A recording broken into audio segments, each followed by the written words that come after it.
Ilan na siya po ay, siguro at the time na una kami nag-meet, nasa 60s pa lang siya noon. No? Kasi kung 80 na ba siya ngayon? 80, 84, ano? So, tama, ano? So kung nag-meet kami before, mga ganyan, ano? Mga bagong senior citizen siya. Pero napaka-spooting po niya. So nakakatuwa siya sa kabila ng kanyang edad, ay makita mo sa kanyang postura siya lang. So salamat sa buhay po ni Papa Bert, sabi nga ng Bible, ang buhay ng tao ay hanggang 70.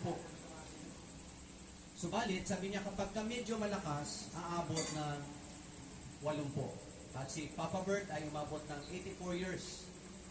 Kaya tunay na pinagpala na po siya sa ganun pong edad. So salamat sa Panginoon dahil ang kaaliwan ay nanggagaling sa Kanya. Nalulungkot tayo in a sense na sanay tayo makikita siya.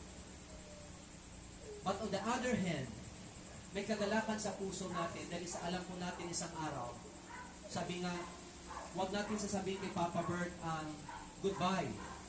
Kundi sasabihin natin sa Kanya, till we meet again. Hanggang sa muling pagkikita. Ang sabi po ng Biblia dito, mabilis lang po ito, sabi po rito, sa 1 Thessalonians chapter 4, verse 13. 1 Thessalonians chapter 4, verse 13, But we do not want you to be uninformed, brothers and sisters, about those who are asleep, so that you will not grieve as indeed the rest of mankind do. Sabi niya, hindi ko ibig mga kapatid na hindi ninyo malalaman na silang mga natutulog upang hindi kayo mamimigati katulad ng iba na walang pag-asa. Yamang pinanampalatayanan po natin na si Jesus ay namatay at muling nabuhay sa mga minatay. Tayo rin ay nananampalataya na magawa ng Diyos na buhayin silang mga natutulog sa pamamagitan ni Jesus. For we say this to you by the word of the Lord, that we who are alive and remain until the coming of the Lord will not precede those who have fallen asleep. For the Lord Himself will descend from heaven with a shout, with the voice of the archangel, and with the trumpet of God, and the dead in Christ will rise first. Then we who are alive, who remain, will be caught up together with them in the clouds to meet the Lord in the air. And so we will always be with the Lord. Therefore, sabi niya, comfort one another with these words. Sabi niya, magkagayon, gawin niyong laging ipaalala ang mga bagay nito upang kayo mabigyan ng kaaliwan sa pamamagitan ng kanyang mga salita. Sabi ng Biblia kanina, sabi niya, we don't want you to be uninformed. Hindi nais namin na hindi ninyo malaman ang mga bagay nito. In other words, mga kapatid, gusto talaga ng Lord na malaman natin na mayroong buhay pagkatapos ng buhay na mayroon tayo sa mundong ito. There is a life after death. Sabi nga ni David, nang namatay ang kanyang anak, nagluksa. Unang may sakit ang anak ni David, siya po ay nag-ayuno. Hindi siya kumain, hindi siya nagbihis. Siya ay nagdalamhati nung namatay ang nung naisakit ang kanyang anak. Subalit, binalita sa kanya, sabi niya, mahal na hari, ang inyong anak ay namatay na. At ginawa ni David ay naghilamos, nagugas ng kanyang katawan, nagbihis at kumain. Ang sabi ng mga tao, kung kailan namatay ang anak mo, saka ka lang nag-ayos. Anong sabi ni David? He will not return to me, but I will go to him. Hindi na siya babalik sa akin, pero ako ang pupunta sa kanya. Mga kapatid, si Papa Bert, hindi na babalik sa atin yan. Pero maganda, pupunta tayo sa kanya. Amen. Ang tanong, pupunta ka rin ba sa pupuntahan ni Papa Bert? So tama ang itinuturo ng Biblia sa atin. Ang sabi dito kaya sa binasa natin, silang mga namatay kay Kristo ay unang babangon mula sa mga binatay. Kaya sabi ko nga, we will meet the Lord. We will be caught up in the clouds to meet the Lord, to meet with them, and to meet the Lord in the air. Atin daw sa salubungin ng Diyos sa mga ulam. What a day. Amen. Napakadakilang araw na sa araw na yon ay makasalubong natin o kakatagpuin natin ng Diyos sa ulam. Sa mga kapatid, ang sabi dito ng Bible kanina, ang iba ay walang pag-asa. Sabi ni Paul, I don't want you to be uninformed about those who grieve. Nalulungkot sila dahil wala silang pag-asa. Kaya nga tayo ay may kalungkutan, pero alam po natin mas nananaig ang ating kagalakan kapag may isang taong namatay kay Kristo. Pero tandaan po natin, ang sabi ng Bible, those who died in Christ, sila lamang na mga namatay kay Kristo. Kaya importante rito yung keyword na sinasabi natin, died in Christ or dead in Christ or died in Christ. Sila mga namatay kay Kristo. At naniniwala po tayo na si Papa Bert ay namatay kay Kristo. Namatay siya na tinanggap ang Panginoon, tinilala niyang Panginoon sa kanya pong buhay. So ngayong gabi ito, isang pag-asa mayroon po tayo. Kaya sabi niya, huwag kayo malungkot katulad ng iba na walang pag-asa. At ito pong pinakanais kong ibahagi sa inyo bago po ako magtapos. Ang sabi po ni Pablo sa mga taga-Thessalonians, sabi niya, muli silang bubuhayin. Amen. Kung paano si Jesus ay namatay at muling nabuhay, sabi niya yung mga namatay ay muli ring bubuhayin ng Panginoon. So there is a life after death. Ang iba hindi alam yan. Hindi nila alam na mayroong resurrection pagkatapos ng kamatayan. Kaya nga na-share ko ito sa isang morning devotion natin. Sabi ni Paul, to be with the Lord forever. Makasama na natin ang Panginoon ng walang katapusan. Dito ang buhay natin ay 80, 70, 60. Minsan mas bata pa. May 17, may 18. Walang pinipili ang kamatayan. Sabi nga, death is no respecter of men. Death is no respecter of men. Hindi, wala siyang ginagalang. Ang kamatayan, hindi siya namimili. Pero maganda, ang sabi ng Biblia, muli tayong bubuhayin ng Panginoon. So, ngayong gabi, dalangin ko na itong pag-asa mayroon tayo ay makita natin ito, masumpungan natin sa ating Panginoon. Siya po yung pag-asa natin na tayo ay kanyang muling bubuhayin. Kaya sabi sa akin ng pastor na nangaral, nung ang tatay ko ay ililibing din. Sabi niya, hindi natin ililibing si Petronio tatay ko. Sabi niya, itatanim natin siya. Dahil naniniwala po, sabi ko ng John chapter 12, maliban ang binhi ay tatanim at mamamatay, ito'y muling mabubuhay at magbubunga. Ganun din daw ang katawan. Parang itatanim at ito'y muling mabubuhay. Unless a seed falls into the ground, it remains alone. But if it dies, it will produce much fruit. So may pag-asa sa kamatayan. Ang iba hindi nila alam. Pero mapalad po tayo, hindi natin kinakatakutan ng kamatayan. Hindi tayo takot sa kamatayan. Pinaghahandaan natin ang kamatayan at hindi natin pinangangambahan ang kamatayan. Dahil lang po natin ang ating patutunguhan. So ngayong gabing ito, dalangin ko na nagbigay ng kaaliwan sa puso natin. Nagbigay ng pagpapaalala sa atin na ang buhay natin dito sa mundo ay pansamantala lamang. Tinawag na ito ni Solomon na shifting shadow. Shifting shadow. Tinawag ito ni Pedro na parang isang bulaklak na maganda sa umaga, pero sa hapon ay nalalanta. Tinawag ito ni Pedro na parang damo. Ganun kadali o kabilis ang buhay natin sa mundong ito. Pero salamat sa Lord, sabi ng pangako ko niya, to be with the Lord forever. Yun ang pinaka-ultimate goal natin. Yun po ang pinakamataas natin dapat na pag-asa. To be with the Lord forever. Kaya nga sabi ni Moses, Lord, teach us to number our days aright, that we may live a heart of wisdom, that we may live a life of wisdom. Turuan mo kami magbilang ng aming mga araw upang mabuhay kami mayroong karunungan. Kaya pala may birthday, para alam natin, nagbibilang tayo ng ating mga araw. Kaya nga di ba mayroong year, i-share ko to sa ating morning devotion. Kaya bakit mayroon pong taon na dumadaan sa buhay natin?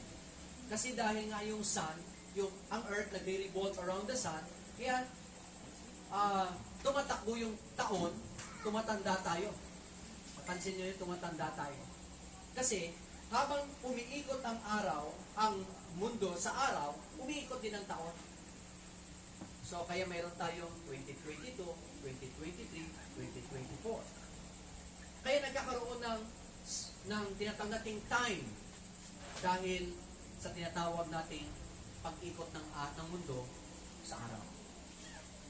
Pero alam ba ninyo, sabi ng Biblia, sa langit, hindi na kailangan ng araw. Ito yung maganda rito. Hindi na kailangan ng araw. Dahil ang kanyang glory, ang kanyang kaluwalhatian, ang siyang magsisilbing liwanag natin. Kaya sa langit,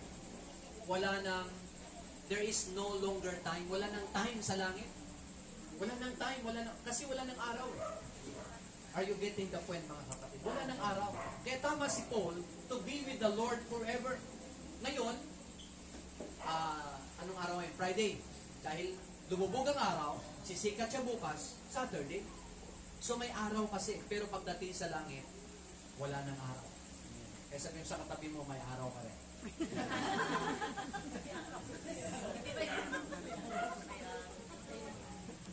So talagang, pakihandaan eh.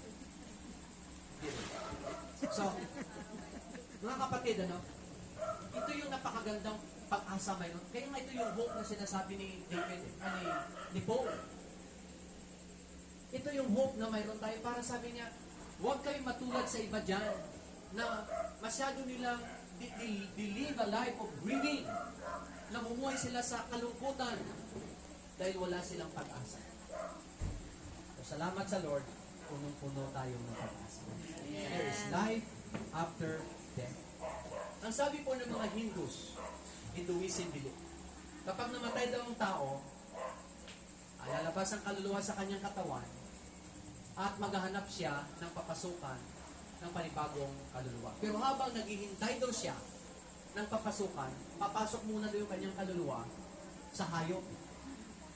So kung salbahe ka, papasok ka daw sa insekto na masama. Ay pala yung kapitbahay namin, tawag ko sa kanyang asawa unggoy. Baka sa unggoy pumasok yung kaluluwa ng kanyang asawa. Pero hindi yun ang ating pinapaniwalaan. Naniniwala po tayo na oras tumanggap ang tao sa Diyos, He will be the Lord, or she will be the Lord, or He will be with the Lord. Ano yan, no? Immediate state. Doon kagad siya sa presensya ng ating Panginoon. Ang tawag doon, intermediate state. Kasi wala pa naman sila sa langit, pero nandun sila sa paraiso. So, hindi po totoo na kung saan umiikot ang kaluluwa natin. Yan ay pupunta sa langit o pupunta sa dako ng kaparusahan. So, ngayong gabing ito yung aking inaaral ay tinuturo sa atin ngayon to inform us, to inform you. Napakagandang information ito. Sabi nga ni Paul, we don't want you to be uninformed, brothers and sisters. In other words, gusto ng Lord, inform ka. Hindi ka uninformed kasi kapag uninformed ka, hopeless ka. Pero kapag ikaw ay informed, punong-puno ka ng pag-asa. Hindi mo katabi mo, punong-puno ng pag-asa yan. Kasi informed ka eh. Alam mo na mayroong buhay pagkatapos ng kamatayan. Kaya hindi tayo takot sa kamatayan. Sabi po sa Korinto, sabi niya 15, anong verse? O death, where is your sting? O kamatayan, nasaan ang iyong kamandag? Wala nang kamandag ng kamatayan sa atin. Wala nang kapangyarihan ng kamatayan sa atin. Kaya si Papa Bert, nakapili ngayon yan. Si Papa Bert, malakas na ngayon yan.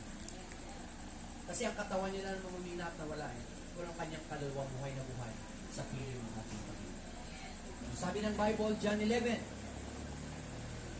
ang sinumang manampalataya sa akin, pagamat siya'y mamamatay, muli siyang mabubuhay. At ang sinumang manampalataya sa akin, hindi na mamamatay. Kaya ang tao pala na tumanggap kay Lord, wala nang kamatayan.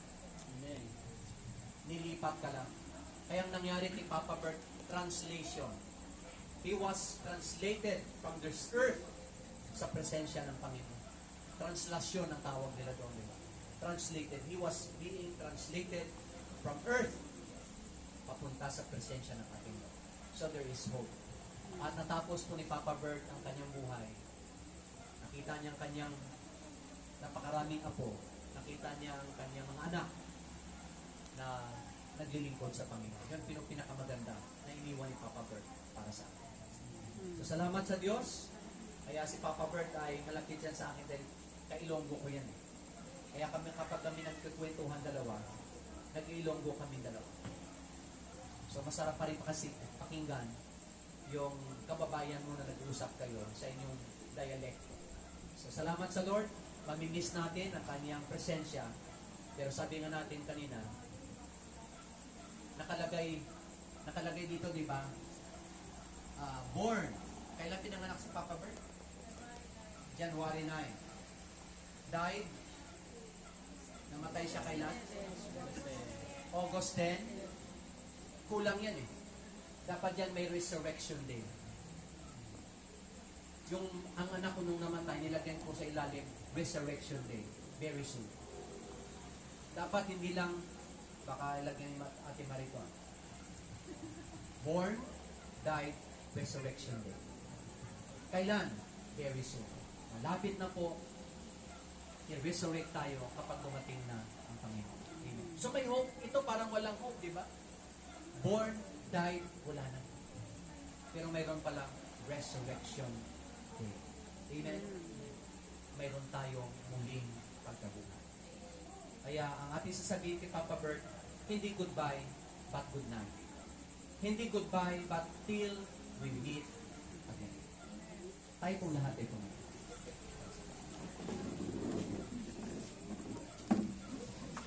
Sa naabot po ng aking boses o ng aking tinig ngayong gabi, ang sabi po ni Jesus kay Marta, Marta, naniniwala ka ba na ako ang buhay at ang muling pagkabuhay? Ang kaagad na sagot o tugon ni Marta, Opo, Panginoon, naniniwala ako, nananalig ako na ikaw ang buhay at ang muling pagkabuhay. Ngayong gabi, the same question that Jesus is asking you today, tonight. Tinatanong ka rin ng Panginoong Hesus ngayong gabi.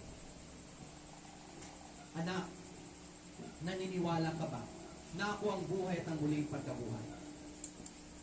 Ang maiksing sagot ni Marta, Opo, Panginoon, naniniwala ko. Sa oras na ito,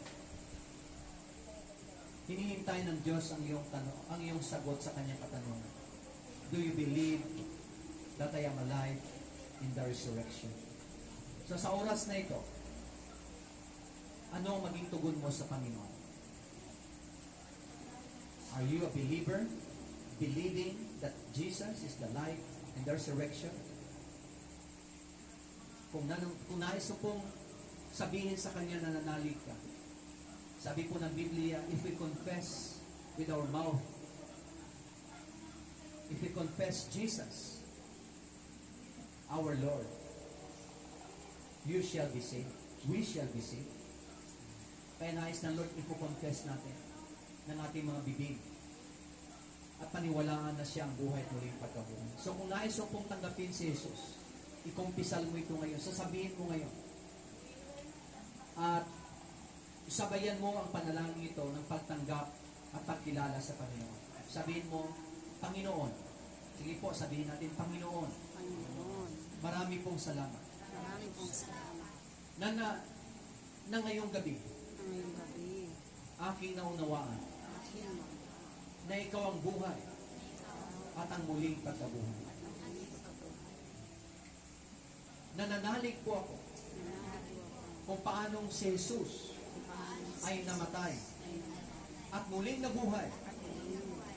Ako man din, Panginoon, ay muling bubuhayin mula sa mga minakan. Tinatanggap kita bilang Panginoon at sariling tagapagligtas. Patawarin niyo po ako sa aking mga kasalanan. At sa oras na ito, Panginoon, kinikilala ko na si Jesus ang aking tagapagligtas at Panginoon. Ito po ang aking dalangin sa pangalan ni Jesus. Amen. Ako na lang po manalangin. Salamat po, Panginoon, ngayong gabi that we are informed through your words that there is life after death. That the dead in Christ will rise first. And Lord, we who are alive will be caught to the clouds and to meet the Lord in the air and to be with the Lord forever. Lord, isang dakilang pag-asa na mayroon kami, Panginoon. Ama, marami pong salamat. Hindi lamang kami mamamatay o ipinanganak, hindi lamang kami mamamatay, kundi mayroon din kami panibagong buhay, Panginoon. And it will be very, very soon, O God. Salamat po, Panginoon. At Lord, patuloy mong i-comfort ang pamilya po ni Papa Bert na pansamantalang kanyang iwanan. Sabi nga ni David, He will not return to me, but I will go to Him. Lord, hindi man babalik sa amin ang mga nauna sa amin, pero pupunta kami doon, Panginoon. Salamat sa pag-asang mayroon kami. Lord, marami pong salamat sa buhay ni Papa Bert. Naging inspirasyon siya sa amin. Naging pagpapala siya sa amin, Panginoon. Lalo na po sa kanyang pamilya. Kinikilala po namin na ang kanyang buhay ay regalo, Panginoon, para po sa amin. Salamat po, Diyos. Pinupuri ka namin, pinasasalamatan ngayong gabing ito. Sa pangalan ni Jesus, ito pong aming dalangin. Amen. Okay, God bless you po. At let's all be seated for a while.